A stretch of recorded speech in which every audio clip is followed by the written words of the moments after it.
ইউরিদুনা লিইউতফিউ নূরাল্লাহি বিআফওয়াহিহিম ওয়াল্লাহু মুতিম্মু নূরিহি ওয়ালাউ কারিহাল কাফিরুন।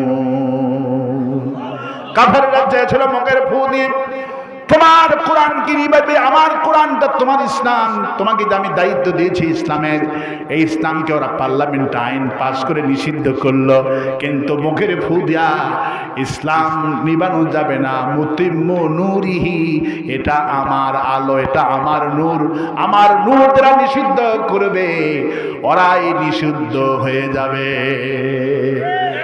قال رسول الله صلى الله عليه وسلم ان الله يرفع بهذا الكتاب। একটা দলের যে পতন হয় মূল কারণ হলো কোরআন। মূল কারণ কি? মূল কারণ হলো কোরআন। ইন্নাল্লাহ ইয়ারফাউ বিহাদাল কিতাব। আওয়ামী লীগের পতনের মূল কারণ হলো কোরআনে কারীম। মূল কারণ কি? কোরআনে কারীম।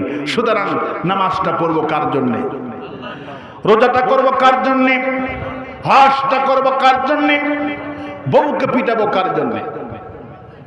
বউ পিটাবেন? রাসূল কারীম সাল্লাল্লাহু আলাইহি ওয়াসাল্লাম বলছেন খায়রুন নাসি আহলিহি, ওই পুরুষ ভালো পুরুষ যে তার বিবির কাছে ভালো হয়ে যায়। সুবহানাল্লাহ। রাসূল কারীম সাল্লাল্লাহু আলাইহি ওয়াসাল্লাম বলছেন খবরদার, তোমার বিবিকে আল্লাহ এত সম্মান দিয়েছেন, এত মর্যাদা দিয়েছেন।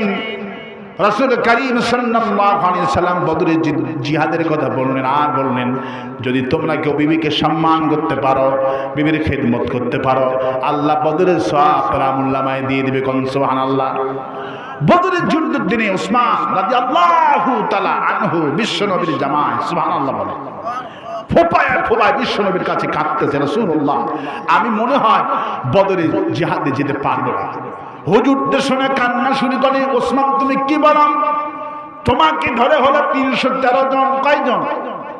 তোমাকে ধরে হলো 313 জন সাহাবী, আর তুমি কেন যেতে পারবে না? কারণ কি? ওসমান রাসূলুল্লাহ আমার বিবি রাত থেকে ভীষণ অসুস্থ হয়ে গেছে। হুজুর বলল ওসমান কেঁদো না, দেখি আল্লাহ তোমার জন্য কি ফয়সালা করে। একটু পর জিবরাইল আমিন হাজির, আসসালামু আলাইকা ইয়া রাসূলুল্লাহ।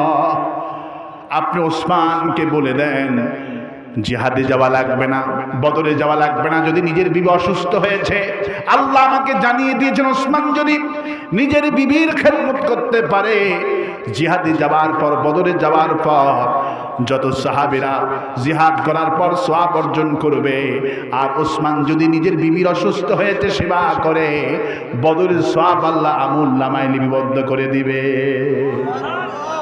রাসূল করিম সাল্লাল্লাহু আলাইহি ওয়াসাল্লাম বলতে ওসমান তোমার জিহাদে যাওয়া লাগবে না, আমি 112 জন সাহাবীকে নিয়ে জিহাদে রওনা করলাম। আল্লাহু আকবার বলেন। ওসমান রাদিয়াল্লাহু তাআলা আনহু বদরের জিহাদ থেকে অনুপস্থিত ছিলেন নিজের বিবির খেদমতের জন্য। আল্লাহু আকবার। রাসূল করিম সাল্লাল্লাহু আলাইহি ওয়াসাল্লাম জিহাদ থেকে ফিরে এসে ওসমানকে বলল, ওসমান এইদিকে এগিয়ে আসো। ওসমান এগিয়ে আসলেন। হুজুর একটা পোটলা বের করলেন, পোটলা ওসমানকে দিচ্ছে। ওসমানের কান্নাটা বেড়ে গেল, হুজুর এই পোটলাটা কিসের পোটলা?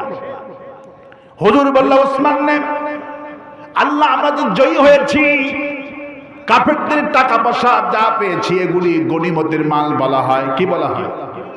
গনিমতের মাল বলা হয়। আল্লাহ আমাকে অর্ডার করেছে। ওসমান তো নিজের বিবির খেদমতের জন্য আসতে পারল না, ওসমানকে আমি আল্লাহ জিহাদের সওয়াব দিয়েছি, আর ওসমানকে আমি আল্লাহ গনিমতেরও ভাগ দিয়ে দিলাম। আর আস্তে কম সুবহানাল্লাহ। সে আল্লাহ পাক বলেন বিবিকে মারবা না, হুন্না লিবাসুল লাকুম ওয়া আনতুম লিবাসুল লাহুন্না। বান্দারে তোমার বিবিকে আমি তোমার জন্য পোশাক করে বানালাম, তোমার জন্য তোমার বিবিটা পোশাক। রাসূল সাল্লাল্লাহু আলাইহি ওয়াসাল্লাম বললেন পোশাক আল্লাহ পাক নিজের বিবিকে পোশাকের সাথে তুলনা করলেন, কারণ পোশাকটা যেমন বুকের সাথে জড়ানো থাকে, পোশাক বললে যেমন শান্তি হয়, আরাম হয়, কম্বলটা গায়ে দিলে যেমন শান্তি হয়, উষুম হয়ে যায়, গরম হয়ে যায়, পোশাকটা পরে যেমন শান্তি হয়, সৌন্দর্য বাড়ে। নবীজি বললেন তোমার বিবি তোমার জন্যই পোশাক। সুবহানাল্লাহ। পোশাক থাকে যেমন জড়িয়ে, বুকের সাথে জড়িয়ে স্ত্রী থাকে জড়িয়ে। আল্লাহু আকবার বলে।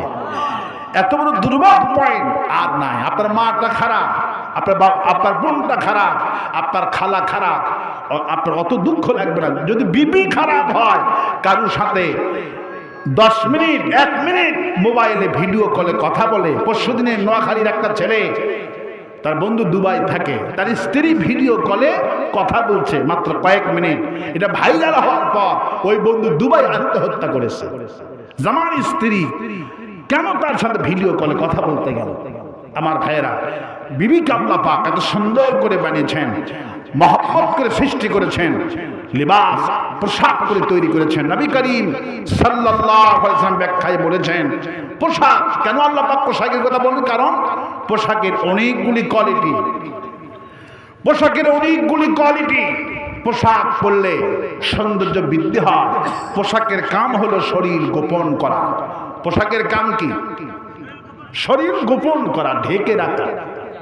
আপনি চুলকানি হয়েছে, ঘা হয়েছে, আপনি পোশাক পরে গোপন হয়ে গেল, আপনার ঘাটা চুলকানিটা কেউ দেখতে পারলো না। পোশাকের কাম হলো গোপন করা, ঢেকে রাখা।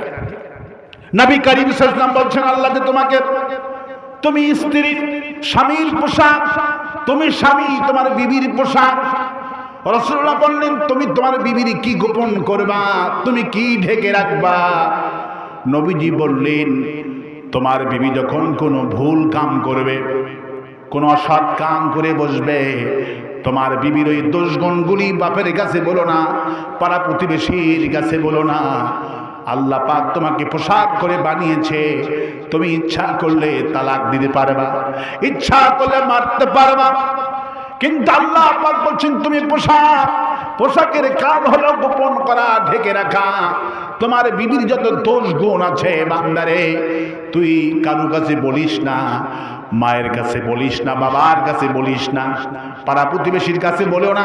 তোমার বিবি যত দোষ করেছে তোমার কাছে না তালাক দিয়া, না মেরে, তুমি আল্লাহর ওয়াস্তে তোমার বিবিকে গোপন করো, বিবির দোষগুণগুলি ক্ষমা করে দাও, গোপন করে দাও, ঢেকে বেড়ে দাও।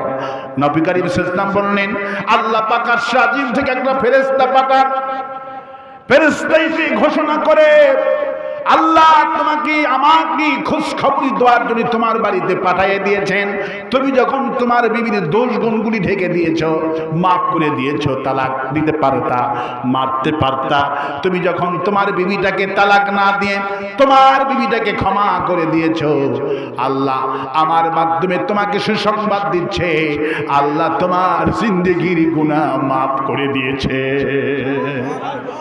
এই জন্য আল্লাহ পাক বলেন ওয়াশিরুহুন্না বিল মারুফ, বান্দারে তোমার বিবির সাথে ভালো ব্যবহার করা আমি আল্লাহ ফরজ করে দিলাম। বিবির সাথে ব্যবহার করা ফরজ, বলি আমি বিবির সাথে আমরা যেন ভালো ব্যবহার করতে পারি, আল্লাহ তৌফিক দিক, বলি আমি।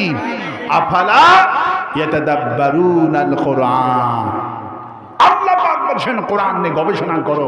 আল্লাহ পাক কোরআনে এইসব কথা বলেছে, আর আমরা কোরআন শুধু খতম করি, কোরআন গবেষণা করি না। আমাদের মাহফিলে আসলে কোরআন গবেষণা হয়। নবী করিম সাল্লাল্লাহু আলাইহি ওয়াসাল্লাম বলছেন 1 মিনিট যদি কোরআন গবেষণার মজলিসে কেউ বসে, 7 বছর সিজদায় পড়ে রাখলে যে সওয়াব, 1 সেকেন্ড 1 মিনিট কোরআন গবেষণা করার মজলিসে বসে থাকলে আল্লাহ সেই সওয়াব আমলনামায় দিয়ে দিবে। আজকে যা গবেষণা হলো, আজকে বরকতুল্লাহ ভাইরা আমলনামায় তার দান করলো, সুবহানাল্লাহ বলে। আর বরকতুল্লাহ ভাইকে যারা সহযোগিতা করলেন এখানকার লোকেরা, তার ভাইয়েরা, 7 ভাই, কয় ভাই? 7 ভাই, মা জননী এখনো বেঁচে আছে।